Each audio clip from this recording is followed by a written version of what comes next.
Nah, saudaraku dengarkan topik firman Tuhan masih sama, yaitu sampai kepada panggilan Tuhan.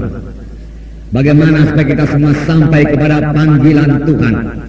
Sebab Tuhan mempunyai maksud di dalam hidup kita masing-masing. Tuhan menyelamatkan kita dengan satu maksud. Tuhan sendiri akan memberitahu maksudnya itu kepada saudara. Dan Tuhan mau kita semua sampai kepada panggilan Tuhan tersebut. Karena itulah hidup yang sukacita, itulah hidup yang keberkatan, yaitu sampai kepada panggilan Tuhan, saudara. Tuhan mempunyai maksud bagi kita semua, karena semua kita adalah anggota tubuh Kristus. Bukan kebetulan saudara diselamatkan Tuhan, saudara. Setelah terselamat, saudara menjadi anggota tubuh Kristus. Kalau anggota tubuh Kristus, saudara berada dalam tubuh Kristus, menjadi bahagian dari tubuh Kristus. Lalu sama sebagaimana tubuh saya ini, saudaraku, semuanya punya fungsi, saudara. Demikian tiap-tiap kita yang hadir ini, saudaraku, semuanya punya pelayanan, punya panggilan Tuhan, saudara. Panggilan Tuhan itu begitu indah di dalam hidup saudara, membawa berkat yang luar biasa, sukacita yang luar biasa, dan membawa hidup yang berarti bagi saudara. Nah, firman Tuhan kali ini, saudara, bagaimana supaya kita sampai kepada panggilan Tuhan tersebut, saudara. Nah, kita kembali lagi saudara kepada Filipi pasal 3 ayat 13 dan 14. Inilah ayatnya pada waktu itu.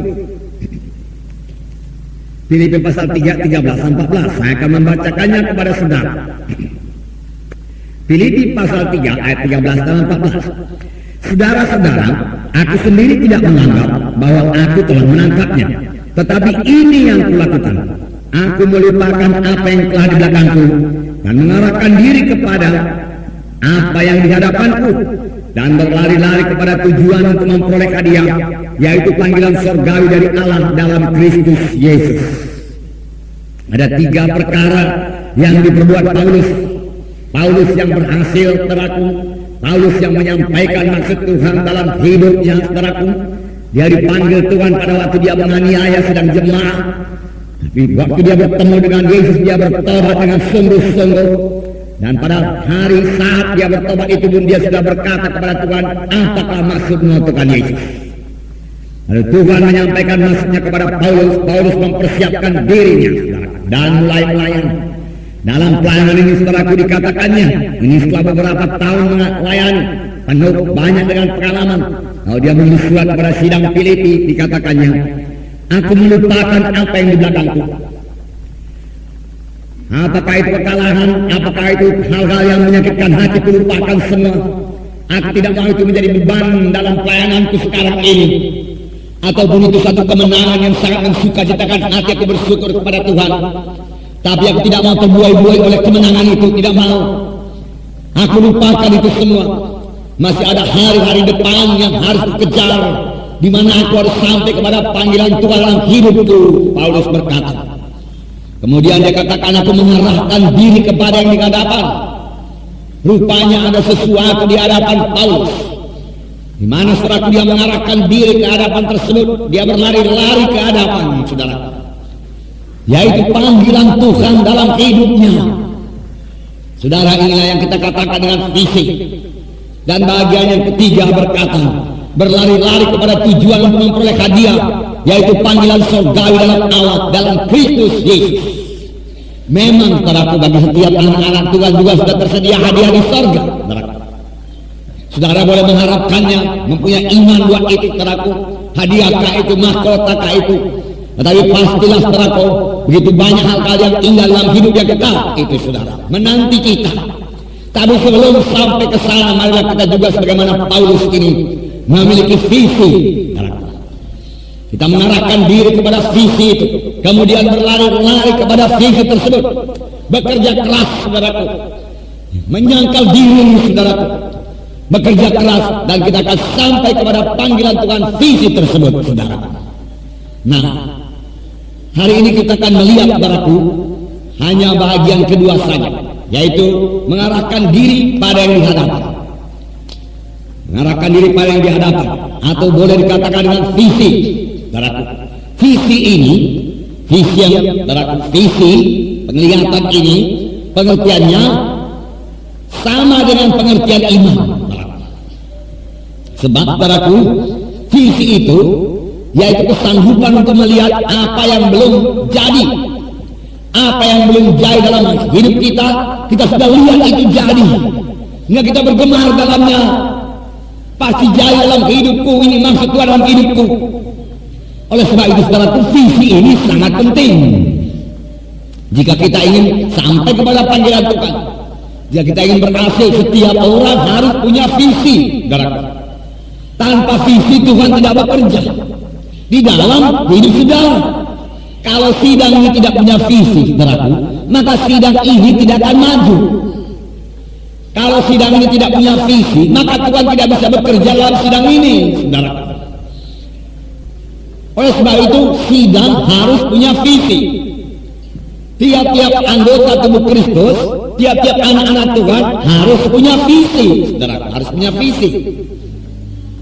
Dan kita harus berlari-lari kepada visi tersebut. Tanpa visi Tuhan tidak bisa bekerja. Jadi Tuhan bekerja melalui visi. Tuhan bekerja. Itulah cara Tuhan. Ya, kita harus melihatnya lebih dahulu itu jadi. Dan kita selalu berlari-lari kepada tujuan itu, kepada visi tersebut. Kita bersuka cita, kita bersyukur, kita bergairah, kita bersemangat. Dan kita katakan pasti aku dapat, pasti jadi, pasti berhasil. Ini daripada Tuhan ini visi ini. Haleluya Tuhan, haleluya. Nah, saudara, lalu Tuhan membawanya pada kenyataan. Haleluya saudara. Nah, sungguh satu jalan saudaraku yang paling baik diberikan Tuhan bagi kita, saudaraku. Nah, di dalam saudaraku, Amsal 29 ayat 18 dikatakan, Amsal 29 ayat 18, di sini dikatakan, saya membacakan kepada saudara, bila tidak ada wahyu, maka liarlah rakyat. Berbahagialah orang yang berpegang kepada hukum. Bila tidak ada wahyu, bila tidak ada pernyataan dari Tuhan, atau bila tidak ada visi, maka liarlah rakyat. Maka liarlah anggota tubuh Kristus. Karena mereka tidak tahu apa mereka perbuat. Mereka pikir menjadi orang Kristen itu hanya kebaktian 1 kali seminggu. Sudah, di luar itu nggak ada yang lain-lain lagi. Di luar itu mereka hidup sebagaimana orang dunia. Mereka tidak tahu apa yang mereka kejar, mereka tidak tahu apa yang mereka tuju, saudara. Maka mereka menjadi liar, sudah. Oleh sebab itu perlu sekali visi. Berbahagialah orang yang berpegang pada hukum. Sesudah kita mendapat visi, saudara, kita pegang hukum Tuhan, kita pegang firman Tuhan, kita tidak melanggar firman Tuhan. Lalu hidup kita, saudara, berbahagia, berbahagia, saudara. Nah, di dalam Hosea 4 ayat 6 dikatakan, tanpa visi binasalah bangsa. Kalau tidak ada visi, binasalah bangsa. Jadi kita harus punya visi, ya, bertumbuh, bertambah hari rohani kita bertumbuh, saudaraku, ya, bertambah-tambah dewasa, bertambah hari kita bertambah memberikan buah kepada Tuhan, saudaraku. Tambah-tambah hari pengertian kita bertambah-tambah, saudaraku. Bertambah-tambah hari, saudaraku, kesehatan kita bertambah-tambah, saudaraku. Semua itu sampai kepada panggilan Tuhan. Bertambah hari kita bertambah-tambah diberkati Tuhan dalam bidang materi, karena semua itu janji Tuhan, saudaraku. Dan memang Tuhan pasti menggenapkannya. Langit bumi boleh berlalu, tapi firman Tuhan tidak berlalu. Firman Tuhan berkata, saudaraku. Nah, oleh sebab itu Tuhan berikan visi ini, Tuhan berkata, kejar ini, Tuhan berkata. Nah, itu membuat doa kita tertuju kepada visi tersebut, saudara.